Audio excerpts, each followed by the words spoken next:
Let's try to learn about RAND function in this video. Now, RAND function is nothing but it generates a random number greater than or equals to 0 and less than 1. So it gives you a number between 0 to 1.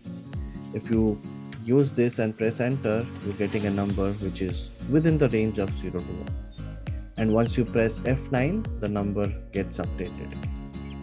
But can RAND operation be created to find a value within two different values? Well, easily you can achieve this using RAND between. Simply you call RAND between this, comma, this. It gives you a number between 300 to 400, and if you press F9, the number keeps changing. But can we achieve this using RAND? Yes, we can.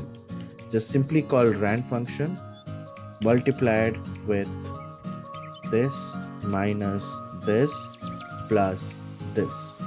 And if you press enter, then you can see the number is getting generated between 300 to 400.